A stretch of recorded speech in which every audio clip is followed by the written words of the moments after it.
হয়েছে, তারপর আমরা এরকম একটা আয়োজন সকলকে নিয়ে করার আল্লাহ তাআলা তৌফিক দান করেন সকলে আলহামদুলিল্লাহ। দরুদ ও সালাম পেশ করছি মানবতা মুক্তির দূত সাইয়্যিদুল মুরসালিন খাতামুন নবিয়্যিন জনাবে মুহাম্মদুর রাসূলুল্লাহ সাল্লাল্লাহু আলাইহি ওয়াসাল্লাম। প্রিয় উপস্থিতি, ঈদ পুনর্মিলনী অনুষ্ঠান সামনে আসলেই ঈদের কথা মনে পড়ে, ঈদের স্মৃতিচারণ এর কথা সামনে আসে। এবারের ঈদটা আমাদের জন্য একটু ব্যতিক্রম ধর্মী ছিল, তাই না? স্বাধীনতা পরবর্তী সময়ে আমরা এবার ঈদটা একটু ব্যতিক্রম ধর্মী ঈদ উদযাপন করেছি। কেন? কারণ এবার ঈদে আমরা আমাদের নির্বাচনী এলাকায় বিজয় নিয়ে বিজয়ীর বেশে ঈদ উদযাপন করেছি আলহামদুলিল্লাহ। আমরা রোজা শুরু হওয়ার 7 দিন পূর্বে বাংলাদেশ জামাত ইসলামীর মনোনীত প্রার্থী জননেতা রায়হান সিরাজীকে দাঁড়িপাল্লা মার্কার বিজয়ী করে সেই বিজয়ী পরিবেশে রোজা উদযাপন করেছে এবং বিজয়ের বেশে এবার ঈদ উদযাপন আলহামদুলিল্লাহ। এজন্য এবারে ঈদটা আমাদের জন্য ব্যতিক্রম। এবারে ঈদের সবকিছুই আমাদের জন্য ব্যতিক্রম ছিল। আমরা কোনোবার, আপনারা জানেন যে প্রধানমন্ত্রীর ত্রাণ তহবিল থেকে শাড়ি আসে, এটা কি জানেন? কেউ জানেন? আমরা ইতিপূর্বে কেউ জানতাম? স্বাধীনতা পরবর্তী সময়ে যত এমপি এসেছে, এই এমপিদের মাধ্যমে যে এসব বরাদ্দ আসে, ঈদে শাড়ি আসে, নগদ অর্থ আসে, বিভিন্ন খেজুর আসে, এগুলো আমরা কখনো জানতাম না। জানতাম কি? এবার জামাত ইসলামীর এমপি নির্বাচিত হওয়ার পর আমরা জানতে পেরেছি যে না, এই বরাদ্দগুলো আসে। যদি আমরা এখানে জামাতের বাইরে অন্য কোনো প্রার্থীকে নির্বাচিত করতাম, তাহলে আবারও হয়তো আমরা জানতাম না যে আমাদের এই বরাদ্দগুলো আমাদের জন্য আসে। এজন্য আমাদের এবারে ঈদ ছিল ব্যতিক্রম।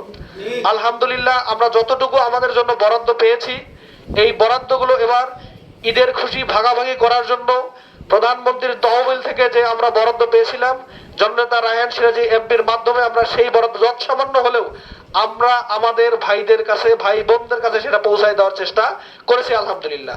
এজন্য ঈদটা আমাদের জন্য ব্যতিক্রম। আরো ব্যতিক্রম কি? আমরা শাড়ি দিয়েছি। আমরা কি করেছি? বোনদের জন্য, মা বোনদের জন্য শাড়ি দিয়েছি।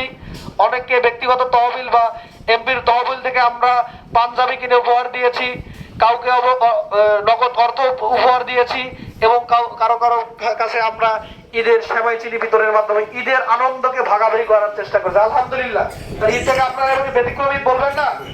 আমরা কখনো কি এগুলো নিয়ে যেতে পেয়েছিলাম? স্বাধীনতা পরবর্তী সময় এত কিছু নিয়ে যেতে পেয়েছিলাম? আমরা এবার পেয়েছি ইনশাআল্লাহ আলহামদুলিল্লাহ। আমি আপনাদের এই কথাগুলো বলার পিছনে একটাই কারণ, যে একজন প্রতিনিধিকে নির্বাচিত করার পর যদি আমরা এরকম সুযোগ সুবিধা পাই, তাহলে বাংলাদেশের সকল সেক্টরে, স্থানীয় সরকারের সকল সেক্টরে যদি জামাত ইসলামের প্রতিনিধি নির্বাচিত হয়, তাহলে গোটা দেশটা একটা স্বচ্ছ দেশে পরিণত হবে ইনশাআল্লাহ। আমরা সকল সেক্টরে জবাবদিহিতা দেখতে পাবো ইনশাআল্লাহ। ইনশাআল্লাহ পারবো ইনশাআল্লাহ। এজন্য আমাদের সামনে স্থানীয় নির্বাচন আসছে। বাংলাদেশ জামাত ইসলামীর পক্ষ থেকে যাকে মনোনয়ন দেওয়া, যে সেক্টরে union member, chairman, city corporation councillor, city corporation mayor, উপজেলা চেয়ারম্যান, ভাইস চেয়ারম্যান, মহিলা ভাইস চেয়ারম্যান সহ যেসব জায়গায় প্রার্থী দেওয়া হবে, আমরা জামাত ইসলামীর প্রার্থীর পক্ষে কাজ করবো ইনশাআল্লাহ। প্রিয় উপস্থিতি, আমরা এবার ঈদ ব্যতিক্রম ধর্মী উদযাপন করেছি, কারণ আমরা এবার কি করেছি? আমাদের প্রার্থীকে সংসদে পাঠাতে পেরেছি আলহামদুলিল্লাহ। আমরা চেষ্টা করব যে শুধু সংসদে পাঠানো নয়, এই রংপুর রংপুর 6টি আসনের মধ্যে বিশেষ করে আমাদের রংপুর 1 আসন, এটা যেন প্রার্থী যেই হোক না কেন জামাত ইসলামের জন্য ফিক্সড আসন হয় ইনশাআল্লাহ। এই আসন যেন জামাত ইসলামের কাছ থেকে ভবিষ্যতে কেউ কেড়ে নিতে না পারে ইনশাআল্লাহ। এজন্য আমরা আমাদের কার্যক্রমে সেটা প্রমাণ করব ইনশাআল্লাহ। একজন রায়হান সিরাজীর পক্ষে সম্ভব নয় এত বড় আয়োজন করা। একজন রায়হান সিরাজীর পক্ষে সম্ভব নয় প্রত্যেকটা ঘরে ঘরে পাড়া মহল্লায় জনমত গঠন করা। একজন রায়হান সিরাজীর পক্ষে সকল দাবি দেওয়া পূরণ করা সম্ভব নয়। যদি আমরা এখান থেকে সিদ্ধান্ত নেই যে আজকে যারা এখানে উপস্থিত হয়েছি, যারা মেহমান আসছি এবং যাদের কর্ণতে আমাদের এই কথাগুলো পৌঁছে যাচ্ছে, সবাই যদি সিদ্ধান্ত নেই যে আজকে থেকে আমরা একজন রায়হান সিরাজীর ভূমিকা পালন করবো ইনশাআল্লাহ, তাহলে আমি একথা ব্যক্ত করতে পারি যে আগামীতে রংপুর 1 আসন কেউ কেড়ে নিতে পারবে না আমাদের কাছে ইনশাআল্লাহ। প্রিয় উপস্থিতি, আমি আপনাদেরকে বলতে চাই